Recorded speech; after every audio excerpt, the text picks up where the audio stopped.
Hello, welcome everyone. This is Arman from OpenServ, and I hope you hear and see me well. It's been some time since we last saw each other, and here we are together for the second episode of our Build with OpenServ Autonomous AI Agent SDK.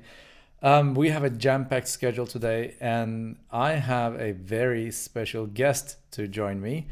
I am hopefully going to introduce Devin, who is the co-founder of Custom AI Studio, a development partner with OpenServ. Hi, Devin. How are you doing? Hey man, I'm doing great. It's awesome to be here. It's so good to have you here. Yeah. So we have been collaborating with Devin and his team. By the way, this is the real Devin, not the AI engineer Devin. A legend in his own name as the builder of agents. Has a huge following on YouTube as well as amazing agent videos. I'm super excited to be working with you at OpenServe and also today on this stream. So let's start with a little bit about your company, Custom AI Studio. How was your journey? Yeah. Yeah. I mean, we're excited about your platform because we think you guys align with how we think about agents in particular and where it's going. We early on just wanted to get involved in AI after ChatGPT came out and try to figure out what our play was going to be in the space. Started building some AI powered SaaS products as people were doing. We built about three. Um, then we were somewhat interested in like chatbots when they kind of took off, but at the time we kind of thought they were a little bit lame as just like a website chatbot widget. It helps in some cases, but in a lot of cases it kind of gets annoying at times. So we didn't really want to be chatbot guys. But right around when ChatGPT came out with their plugin, really involved, and that's really where the LLM being outside of the chatbot environment, being able to take actions and execute workflows, Right. triggered in our mind like, oh, okay, that an agentic type system is going to be the future. Um, and around that time, agents, the term started to pick up, and we started exploring all the tools that were coming out, AutoGen, Baby AGI, all of it, right? Crew AI, Right. and we were playing with Zapier's Agent Builder, Mind Studio, Relevance AI. We played with all of them. And so, yeah, when we landed on agents, we think that's where the space is going, even though it's early days and LLMs are still emerging technology with their own issues. Eventually, agents are going to be mainstay. So that's where we Right. landed. So for everyone who's watching, we're going to be partnering with Custom AI Studio to release a bunch of agents on our platform pre-launch. So when we launch in Q1, you're going to see a bunch of agents from Custom AI Studio as well. Um, Mhm. One question, I also don't really want to make it sound like marketing, but we've been collaborating for some time. Um, what do you think is particularly interesting on open source platform? Why is it better than everything else that you have tried so far? I like it because it's not just another agent builder. It's like a combination of the UI aspect of how do we interact with AI and specifically agents, answering that question, which nobody has actually answered really. Right. Um, and then combining that with giving the agents the context and the connections that they need, right? The integration engine you guys have been working on. Um, Right. and then obviously being able to see what they've been doing, the activity logs, which but then not just the log, but as they're going through the tasks, as they're working down the pipeline of the workflow, um, it's a much needed interaction with the agents and more aligned with how we build them, but then also how they work generally. So it makes a lot of sense, and it adds a layer of abstraction above it for your average person. So a developer can add agents to it, which essentially would be adding features to a software platform, Right. and the user can go and customize it simply by adding a proprietary knowledge base or a prompt, right? And that's the uniqueness about it is it's going to be it's flexible. developers can add agents to it that are unique and custom to their clients if needed, or general, so anybody can use them. And then you can customize it even more via the prompt in the knowledge base, right? So yeah. So I'm gonna give a quick rundown of whatever has happened in the last couple of weeks. We've been working on a lot of stuff. We released a bunch of stuff, starting with our agent SDK. So Mhm. I'm gonna share my screen, and yeah, now we see the platform. Let me switch to the SDK. So this is now open source on GitHub. It is the way to get into the OpenServ ecosystem. And actually, we have just released our DevNet, our beta testing environment for our developers. And we have seen a huge interest in signups to become an early adopter, a developer on the platform. Obviously, you guys were with us like for a couple of months now. I don't know, like 5 months, something like that. Yeah. And we are now ready to welcome many more developers. And what we're doing here is we're open sourcing this SDK that allows you to build agents, just like you said, just by adding um, really small features. Here's a very like good example. The only thing that a developer would need to do would be to add a capability to an agent. And that agent now has access to practically everything on our platform, including collaboration features like creating, managing, and working for tasks. Our file system, they know how and when to upload files to the file system and how to make use of other files created by agents, and also our integrations, practically everything that we have. And I'm gonna demo a couple of really cool integrations today. And I'm super excited to see what people will come up with. And I'm gonna give you a very quick example of an agent that we built. Just for a reference, for the audience, you're gonna be able to find our agent starter repo that allows you to easily get started with building an agent. And this is what we're going to be using today to build a very small agent that is hopefully still a little bit useful. We're going to chat back and forth. And you're going to see how easy it is to get started on the platform. Obviously, I covered a lot of these steps on the first stream, but this stream will also feature a new agent. And the most interesting thing from my point of view as well about the agents built with our own SDK is for every agent on the platform, we actually run two more agents in the background. We call them shadow agents. One is like a second brain for this agent to take care of the collaboration features. Whenever you need a file, whenever you need to use an integration, that second brain will figure out what to do. That practically integrates this agent that you're developing here with the rest of the ecosystem. And the second agent is the output validator. And that is just next level, because obviously there is like a certain output that you're required to give here. And then how do you know that's what the platform expects? That's what the user expects. The second agent practically takes care of that. And what you have is a feedback loop essentially with the agent, with the agent that you develop, with the second shadow agent, and the human in the loop system. So whenever that agent decides that it's actually time now to involve a human for ideas, validation, etc., it's going to raise a flag, and in the UI, the user will get a notification to practically decide what to do. Because this is an autonomous system and we expect real output, real value creation, it's important that the agents do as much as they can on their own, collaborating on these features, and then they involve you in the right time, at the right time. So the problem for a regular agent developer working on a different SDK is that they would have to figure out when to do that and the extent of like involving that human in the loop system. And with this SDK, we practically take care of it for you. So we're going to be making use of our agent starter. But first, I want to start with a demo that I've been playing with since a couple of days. it's practically there to showcase the capabilities of the system and the emergent behavior that is achieved through the open source platform.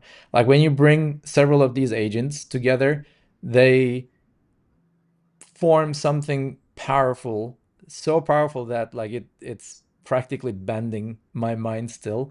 And for that demo, we will be making use of the Goat SDK. Now, if the audience does not know what Goat SDK is, it's an open source framework for practically taking actions on any blockchain, and it's ever growing, and it's like crazy successful and also useful. You can like send and receive tokens and so on.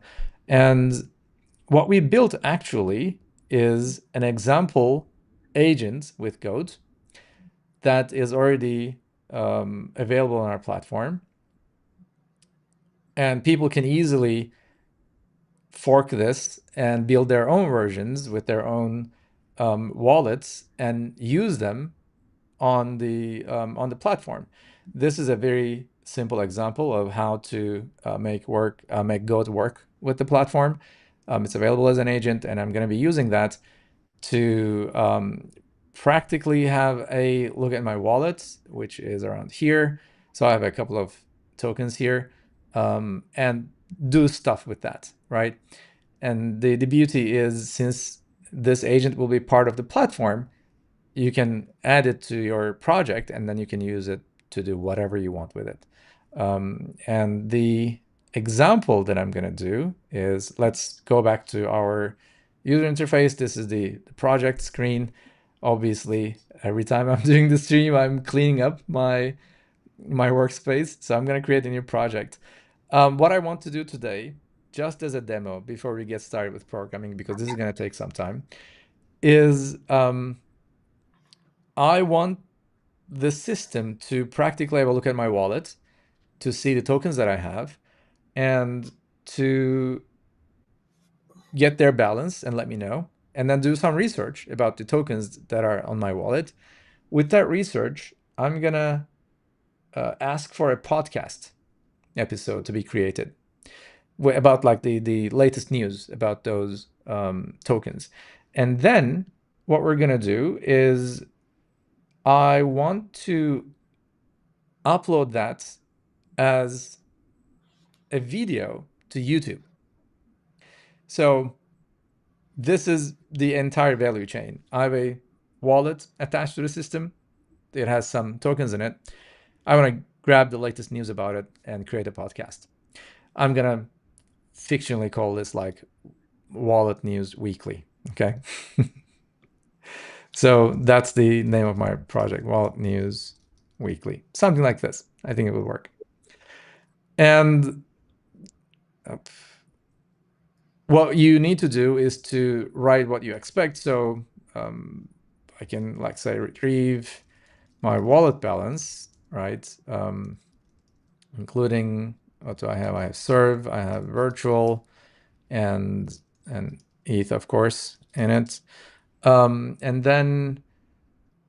then research this week's news, right, about them.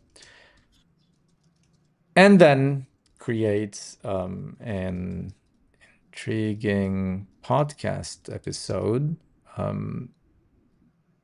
let's say audio and video, and then post the video file on my YouTube account. So I expect this to work. How does it sound? Sounds great. Let's see it. This is I mean, if it crazy. it's crazy. Assuming it will work, I imagine it will. We'll see. It'd be crazy. We'll see. So let's start with the research assistant that's gonna grab the news for me. I probably want the general assistant to help me with the YouTube uploads and stuff. I have the Goat Wallet agent. This is only visible to me because practically like it has my personal data right now. Like it's not going to be available to everyone, but it's very easy to run these agents later on your own. And obviously, it's worth mentioning that this platform is agnostic of any blockchain, any project. Like it's not only for Web 2, it's not only for Web 3. We're here for value creation. And I think this is a cool demo to show it. So I'm going to have the GOAT agent, and then I'm going to have the podcast creator. So we saw the podcast creator in action before. I will now, like, I don't really have any knowledge base to upload. If I did, like, have some research about, like, initial research about this, I could, or, I could have some instructions about the podcast itself, like what I want the podcast to be in terms of style or guests and the hosts that appear on the podcast. Like, I could have some information about it. So let's see. The project manager, as always, starts with the description to come up with a plan for the project. Okay, let's see. 3-volt balance, great. Research this week's news, perfect. Create podcast script, audio and video, and upload podcast video to YouTube. So obviously, this I think is fine. Looks good to me. Let's start it. Obviously, what I did is under the integrations section, I added my YouTube account, and I actually have my Twitter account. In fact, some of my followers caught me playing with this last week. That I was like posting things on Twitter, and they were like, "What's going on? Are you hacked? Why are you like Yeah. constantly posting these things on Twitter before I delete them, before I go and delete those tweets?" Um, but yeah, basically you can post on X as well, or YouTube, and this is just a single click operation, basically. Like you just click on connect and it opens a window. You click like authorize and you get started. Yeah. So, all right, wallet balance. It's already here. Not bad, huh? Not bad at all. Yeah. Yeah, very good. It's basically correct. Nice. Then now the research agent is gathering news. I actually don't know like what it's going to come up with, right? This is the beauty of an autonomous system. It's acting on its own. It's pulling stuff, doing things on its own, It and has a it has agency. That's yeah, the point. and I Yeah. think that this is a good point. Like now we're talking about integrations.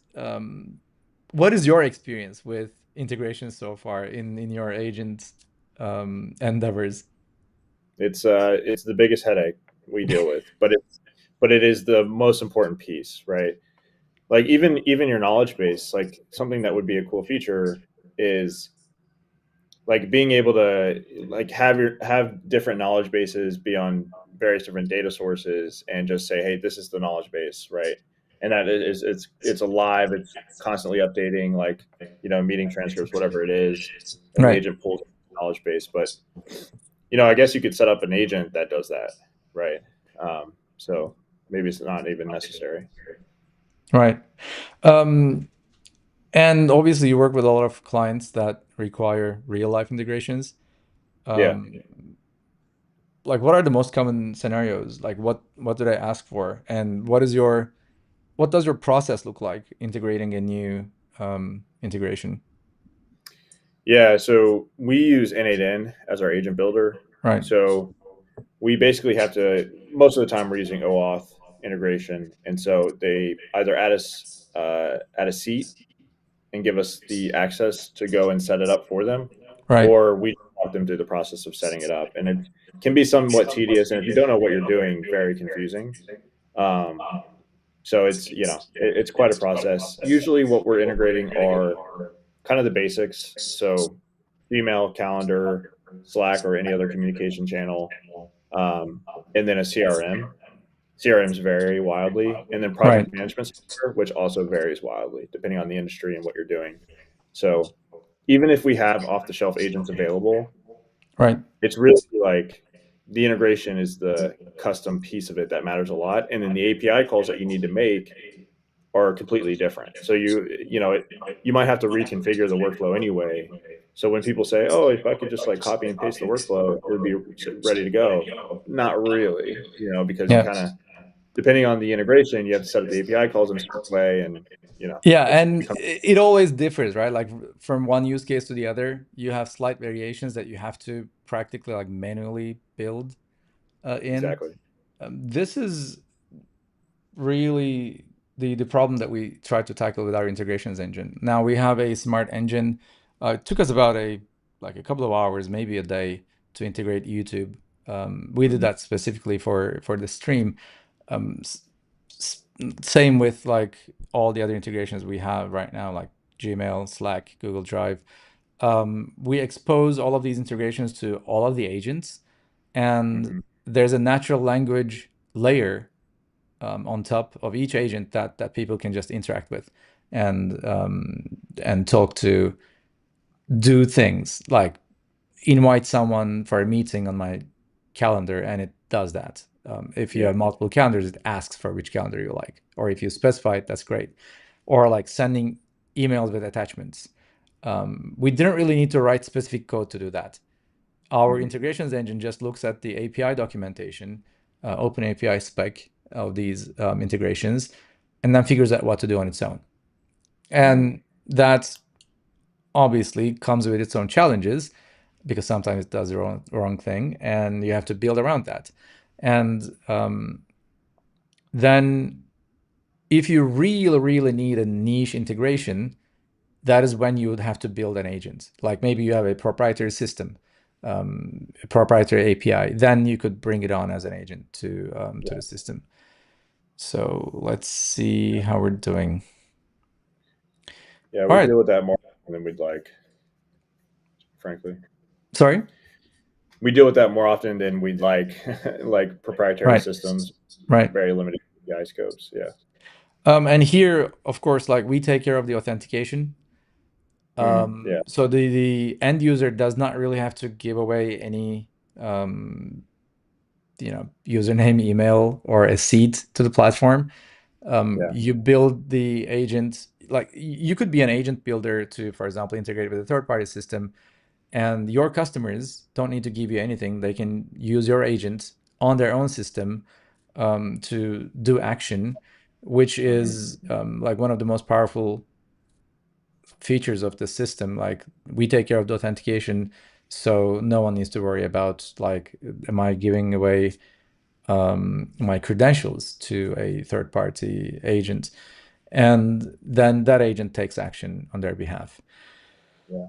All right, so we also wrote, so this is the audio. Welcome to Crypto Insights. I'm James, your host for today. Did you hear that? Yep. Hi, James. Thanks for having me. I'm Emily, excited to be here. Great to have you, Emily. Today we're diving into the latest buzz around Serve virtual. That's the start of the podcast. Now, I did this, and then I was like, this is great. It's an actual podcast. But Notebook LM also does that, right? Let's Yeah. take it to 11. Make it What even would super. that look like? Yeah.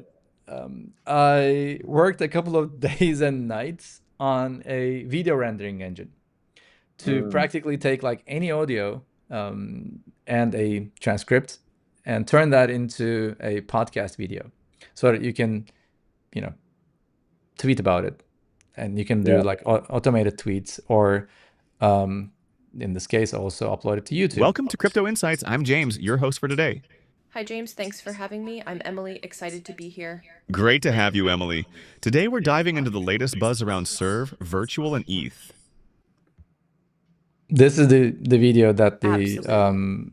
the system automatically There's generated. a lot happening in the crypto world this week.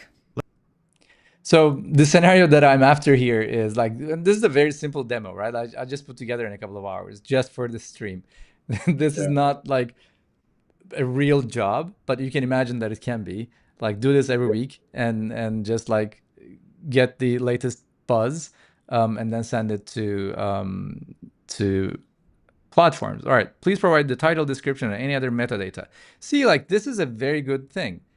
There is nothing scripted in this. This information could be in the system already. That like I could have given it in my prompt, but I don't have to. I'm a user. I don't have to know. The agents need to know. And the good thing is the agents also, like, there's no YouTube specific agent here, right? Like the general assistant is doing this. So the magic is the general assistant actually knows that these things are necessary, and then it knows that it can only get this from the human, and therefore it pings you and then asks for this information, right? Now, let's say the title is, and I don't have to have any syntax here. I just, tell it what I want. The title is Wallet News Weekly. The description is the hottest developments in our world of crypto. I don't know, something like this. Let's see. Now, again, this is all working autonomously, and in the end, one can really see this being a true value chain. Bring on your wallet, your news. It doesn't have to be Web3 oriented, right? Like, you could also have an agent to do this for you on like world news, political news, whatever you like. You could create a newsletter, or you could create a podcast like this. For example, what we could do is, here's the research task, right? Or read the wallet balance. Let's start with this. This is a specific feature that we collaborated with you on. You had a lot of input on this, that we need some triggers, some webhooks. You could either have a webhook here to trigger the creation of this, which will re-trigger the entire value chain. So it regenerates the video. Or you could basically set it up so that it works, like, let's say, every 7 days. And then you see it, like, it's going to run practically next week, the week after,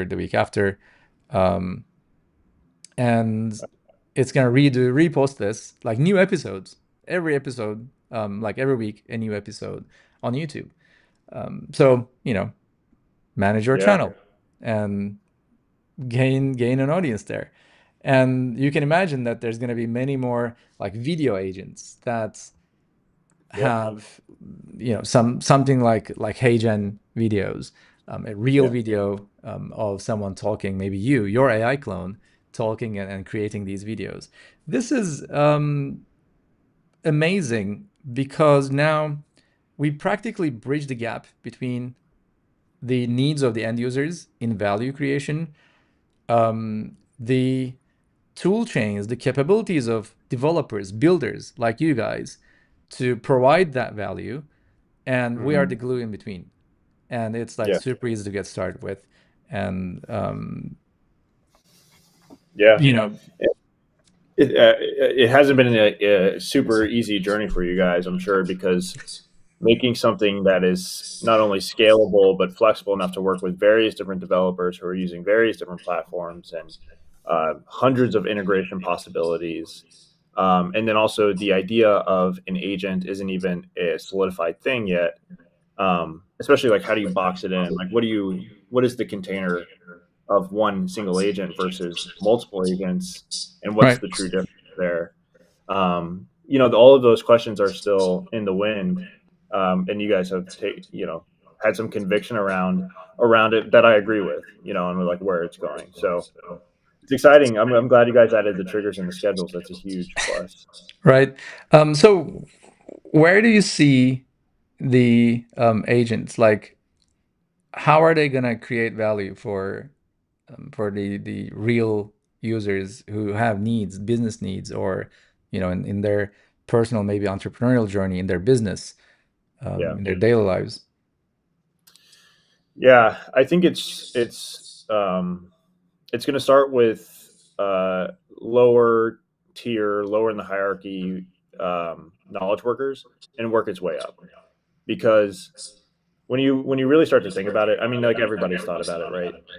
When you create artificial intelligence, realistically, there is no delineation between, oh, artificial intelligence is a low value knowledge worker and not a high value knowledge worker. It's all knowledge workers, right? Right. And so you'll start with people who would do virtual assistant jobs, VA, offshore VA work, and then you start to move towards maybe sales or customer support people, where it's good enough to kind of replace that role or augment it exponentially.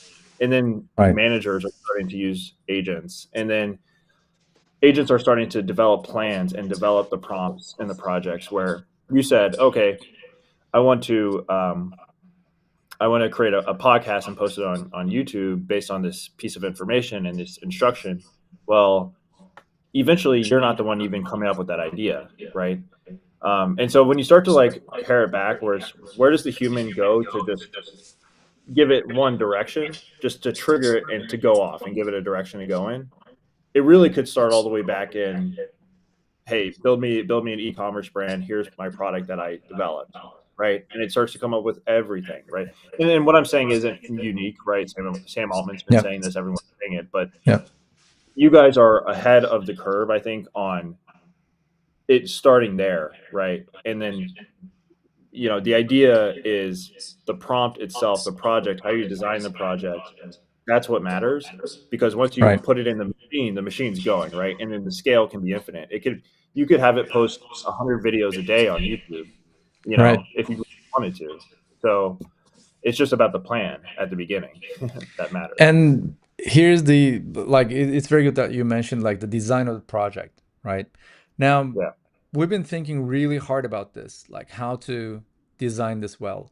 And there's a lot of back and forth that we're doing, a lot of like brainstorming sessions and multiple prototypes. Right now, what we did is we wrote a single sentence as a prompt to kickstart the entire process, right? Mm-hmm. And I understand that it's not really that straightforward to come up with. And once, as you said, once that machine starts working, what do you do then? Like, how do you change it, trim it to your preferences? Now, this is practically the UI that we're seeing right now. This is called a Kanban board, a task board. You see these tasks and like they move from to do to in progress to waiting if they're waiting for your input or to done. This is just like a test UI that we built, like the first minimal UI that we could ever build to kick this off. And where we're going is something really different, really big, next level. And I'm not Yeah. even sure, like we talked about this, like I think I teased a little bit about this before. Yeah. You guys have a lot of experience with the NA10, right? I remember your projects, like giant builds of NA10 with like a lot of details.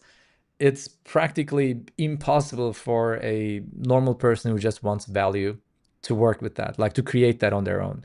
Someone else has to create that for them. So we've been hard at work on a new version, an entirely new UI and an entirely new user experience about this area to give you a very capable way to design your workflow. And what we have in mind is the user needs to see the blocks, the largest blocks that make sense, without being bogged down in details, like extract the email address before the at, and then that is their name, and kind of like that finicky setup that they don't need to Right. do. So we're working, and it's kind of like I'm trying to juggle in my head what I can say and what I don't like, what I should not say, reveal about this. But this is gonna be coming up. Like we're gonna be posting about this in the coming weeks a lot more. An entirely new way of building work and value chains with AI, with agents to shape these things. And imagine this is something that's growing. Like you can easily add more tasks. You can branch off to do different things. And then right now we have these agents here. Like I picked 5 agents. What if I need more agents? I should be able to add more agents to this project. And the project is a living thing on its own. It's an organism. It has to live as long as my challenges live, my company lives, and it should learn with me as well. Like what you see here is, for example, for this research report, we have 64 documents indexed. That means our system in the background created a RAG system, a knowledge base, already broke this research report down for fetching like further details in the project. It learns from these things, and you don't want this information to be lost. You don't want to restart a project every single time you want to do something. Now, what we imagine in the future is, as your needs grow, you're going to be able to bring these clusters of agents together in different sections of the canvas, and they're going to create value in their own circles, and then send it over to another group who will then work on their department work, and then collaboration will happen multi-department of agents.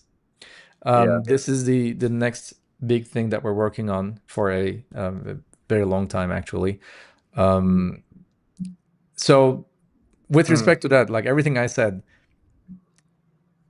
I want to talk a little bit more about your experience on N8N and like how does this compare what I'm laying out here? Yeah, based on what you told me, I'm making some assumptions. So my assumption is that it's almost like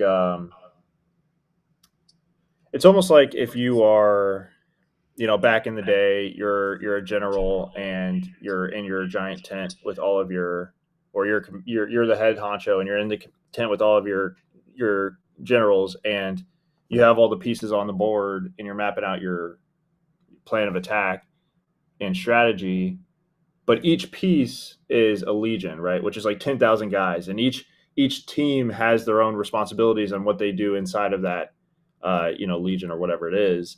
And then you have 10 different, right? And so each of those teams have their own responsibilities and have their own micro guys in there who have their own responsibilities. But you, as the generals, are piecing it all together from a bird's eye view. And you don't have to define what each individual guy does, right? Based on the given scenario. They kind of already know because they have the parameters on how to think about said problems and what's inside their scope and what tools they have to work with. That's what it sounds like you guys are doing, and making it very visual, which would be nice. N8N is obviously not as abstracted as that, right? It would be more like literally defining, how those guys need to engage with the enemy, right? Or engage with each other, and how the leaders of those teams need to engage with their guys and what instructions they need to give them. Like, it would be a much more detailed process, and you have to know more generally about how each of those guys work and what's their capabilities and how do you connect them. So I don't know if that analogy works, but that's kind of the way I'm thinking about it right now. Yeah, I think the biggest difference here is that this is organic. It grows. You just give it the first sparkles of ideas or life, and then it grows on its own. Now, by the way, as we speak, I had this run into an issue. There was an unexpected error. I could also ask, like in the human assistance loop, to retry, and I just wanted to try out if it's going to work with the chat, right? Because you are actually able to talk all of these agents and ask them to do things like, tell me my balance. Let's see. These agents are able to accompany you and your needs as you grow. And this is also why we don't want this. Yeah, go ahead. This is like you can just like chat to these agents very casually and also ask them to do things for you. We don't want to lose this information. This is very valuable. This is beyond projects. So whatever you create here in terms of knowledge or knowledge base, it should remain with you, basically. So yeah, that's a good point, actually, because it's not just humans now that are generating data. It's the agents, right. And we need to capture that. Yeah. Yeah. All right. The video has been successfully uploaded to YouTube. Here are the details. And again, What's like the none name? of this is scripted, right? So usually it sometimes gives you the link and you see it. Sometimes it does not. So let me see if Welcome to it's, Crypto Insights. yeah. All right. So it's here. Welcome to Crypto Insights. I'm James, your host for today. Hi, James. Thanks for having me. I'm Emily, excited to be here. Yeah. You see it, right? Great to have you, Emily. Today we're diving into the latest buzz around Serve, Virtual, and ETH. So basically, this is what we're aiming to bring, right, to the ecosystem. This value Yeah. creation, things might fail, they're gonna get fixed. As you like, they work with you. This grows. This understands you. This is not something scripted. This is not set in stone, and we reap the benefits of it because you can now talk to these agents to kickstart any work and do anything, and they just fix things, try again, and in the end get what you want done through practically our shadow agents, through their collaboration, through our integrations. So this entire value chain is practically something I built just today, just for this stream. I put this together, and it's crazy that this is live, this is real, and I guess the biggest thing is we have this infrastructure, brains, the AI, the collaboration, the integrations, everything is ready, set for developers to bring in their agents, to monetize their agents, whether it's an on-chain agent or an agent that takes actions on-chain on behalf of a user, or manages its own wallet, as you saw here. Like you could also build an agent to manage its own wallet, or deliver work like a creator, a digital creator. And ultimately, what we're going to end up with is we're going to have way many more agents on the platform that they enable many more use cases in turn. And this creates way many more opportunities for the end user. So OpenServ becomes this platform of, whatever you need in terms of value creation, jump on the platform, put together a couple of agents, talk with them, get work done. Now, great. It's been, I think, 50 minutes. I wanted to go into building another agent, but I think just like I did last week after this stream, I'm going to shoot a video where I build a new agent and put it on the platform. Because I also really like working with our agent SDK. And I'm going to bring up our agent starter again. I'm going to at least show it. This was my screen, my agent development ready. And Nice. yeah, so everyone can kick it off. I'm using Cursor as my coworker, as my colleague, Cursor, the AI editor. It's great in understanding how to work with our agent SDK as well. So you don't necessarily need to be a developer. You can ask Cursor to implement a capability of any third-party API and then like easily list that on our platform. Great, perfect. Thank you so much for joining me today. This was a blast having you. All right. I think this is a better view that we're now together side by side. I'm looking forward to achieving many more emergent behavior with you and your team, Devin. And I'm super, super excited. Thank you for walking this path with us. Thanks for having me, man. I'm excited where we're to see where we go with it. Yeah. It's crazy. Thank you everyone for tuning in for tonight's episode of Building with OpenServ SDK. We believe in an autonomous future where we give more autonomy not only to agents but also to humans as well. That's why we create these YouTube streams, Twitter X streams entirely in an unscripted fashion. Everything you see here is live. It's working now, and I'm very happy again to start working with many more developers as our test net, our dev net is live, and we welcomed actually like the first group of developers working on the platform now. Not our partners, like not official partnerships like Custom AI Studio, but regular interested people, curious people, engineers who signed up on the platform to create agents and to see how it works. Obviously, feedback is super critical for us to do an even better job for this platform. And in fact, today we had one feedback that we immediately take action on, and our system, our ecosystem is now better today because of like one of the first developers giving us feedback. And this is why it's super important to have more agent builders. So if this is interesting, please sign up. You're going to find those links on our social channels. Please sign up as a developer and bring your creations to the platform, and let's create a better, more autonomous future together. Thank you so much for tuning in, and see you in the next episode. Good night.